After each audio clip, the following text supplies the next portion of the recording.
Hello, my name is Sharon Peterson, and I'm one of the registered dietitian nutritionists who work for the Village's Health.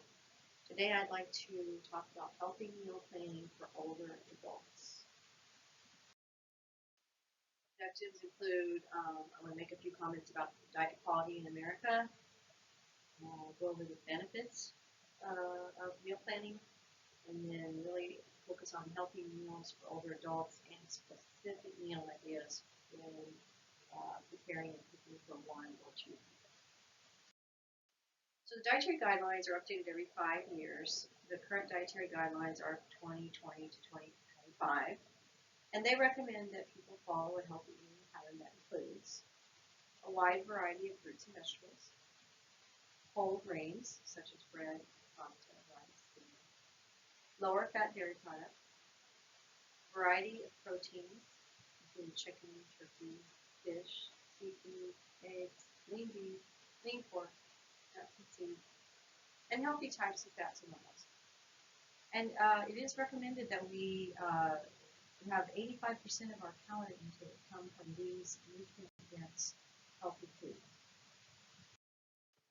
The dietary guidelines also recommend that we limit and are very careful about our solid fats and added sugars and our sodium intake. So that would be the other 15% or less, which would be around 200 calories for a 1,500 calorie meal. So there's this thing called the Healthy Eating Index, which is a way of measuring and quantifying how well Americans are doing with those dietary guideline recommendations. So a measure of diet quality that assesses adherence to the dietary guidelines. And it assesses vegetables and fruits and grains and dairy and proteins and fats. And a score is applied, and it ranges from 0 to 100. So how are we doing? Well, over here you can see that the score has been pretty stable between 56 and 60, depending on the year, and that's the overall average. And then in the middle, of course, 59 is the Healthy Eating Index score most recently. But then look over here by age group. Which age group is doing the best? Actually, older adults have a score of 64 out of 100.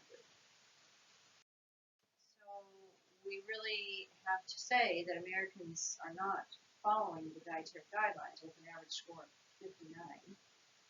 So they looked into what specific types of foods are contributing to this. And so it was found that foods and beverages consumed as mixed dishes, snacks and sweets, and beverages contribute 50 to 60% of the total calorie intake. Now, some of these things, snacks and sweets and beverages, would be the ones that are recommended to be less than 15%, right? So let's look at it a little bit more closely. The top 5 categories that make up the total calorie intake in our dietary guideline results are burgers and sandwiches, desserts and sweet snacks, rice, pasta, and other grain-based mixed dishes, sweetened beverages, and chips, crackers, and savory snacks. Now, this is just how they organized them in their database. But I think we can all agree that, ultra-processed foods could be considered number 2, number 4, and number 5, and that's what we're really trying to target to get as low as possible, and certainly no more than 15% of our daily intake. So what about healthy meals for older adults? Well, I like to say make every bite count towards our nutrition. What about nutrient-dense foods and high-quality foods? What are they, and what are we choosing? Well, the Mediterranean diet has been winning awards all over the place for the healthiest way of eating. So what does the Mediterranean diet look like? Well, it's got those nutrient-dense whole foods that we've been talking about instead of the processed foods. So that would line up with the recommendations for the dietary guidelines. And it's 75% plant-based. So plenty of fresh and frozen vegetables, whole fruits, high iron fiber, bread, cereal, rice, whole grains. nuts and seeds, legumes and beans. Olive oil is the main source of fat. Garlic, herbs and spices, tea, lower fat dairy products or non-dairy alternatives. Eggs, chicken, turkey, fish, seafood. Smaller amounts of lean meat and pork, dark chocolate, and red wine in moderation or none at all. So that sounds very similar to what those dietary guidelines were recommending. So what is the big deal about fruits and vegetables anyway? Well, they are high in fiber and antioxidants, and antioxidants are good because they help reduce oxidative damage that occurs in our body. If you look at it from a food cost perspective, fruits and vegetables do have the most vitamins and minerals per penny. And so if we go into the grocery store looking for nutrients per penny instead of calories per penny, fruits and vegetables win every time. And they're also loaded with phytochemicals, which are those natural, beautiful different colors of pigments. And each one is a different type of phytochemical that helps protect us against our chronic diseases like heart disease, cancer, diabetes. So benefits of meal planning include improving our diet quality, which is what we've been talking about here. With planning, we are more likely to meet our nutritional needs and make better choices. It can help us save money. The average meal costs 5 times more to eat at a restaurant versus prepared at home. It helps us streamline shopping and reduces food waste. We're more likely to use what we have on hand. And reduces decision fatigue, which is when we are so tired of having to come up with something to make. This decision has been made ahead of time, so it's very helpful after being stressful. So let's discuss some specific meal planning tips for 1 or 2.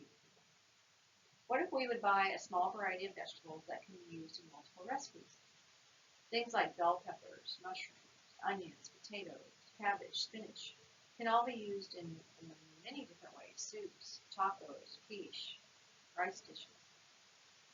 What if we would buy staples from bulk bins and store them in airtight containers so we could easily measure out 1 serving of rice or beans or pasta or quinoa?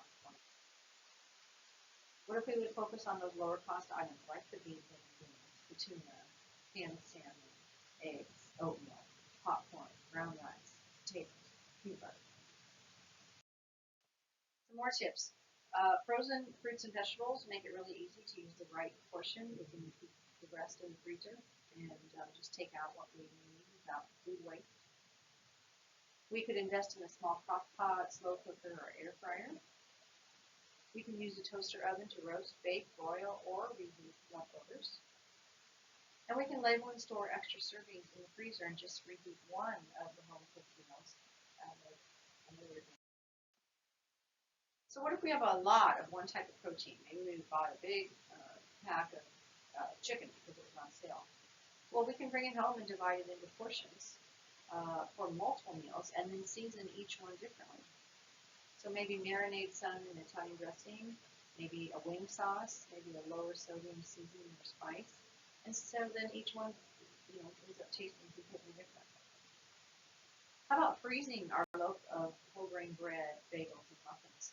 Then when we need one, we can thaw it out or put it in toaster. And, to continue with this idea of tips, let's collect some easy recipes that are really intended for one person, like omelets or quesadillas. I do recommend One Dish Kitchen.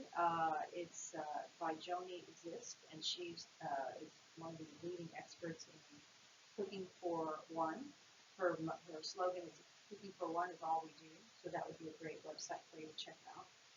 I also really like the website allrecipes.com because it allows us to change the number of servings and it will automatically recalculate the recipe for us for smaller portions. So here's some ideas, some things to look at, breakfast ideas, ways to sneak in some fruits and vegetables. Make ahead veggie egg muffins. You actually make them in a muffin tin. And I've known of teachers who make them ahead of time, and then as they're running out the door to get to work, they grab some of these and then can microwave them at work. How about Meatless Monday? Maybe maybe something like a Mexican rice or a vegetable pasta. Taco Tuesday, here's chicken tacos, taco salad, black bean nachos. Fish Friday, a shrimp stir fry, baked pie, oven baked salmon. And let's not forget, there are many, many ways to use our leftovers in creative and different ways. And so there's some nice examples of photos of ways to think about, using up our leftovers and ways of making it more convenient to be cooking for one or two. So I hope you heard or found something interesting today that you can use in your kitchen tonight.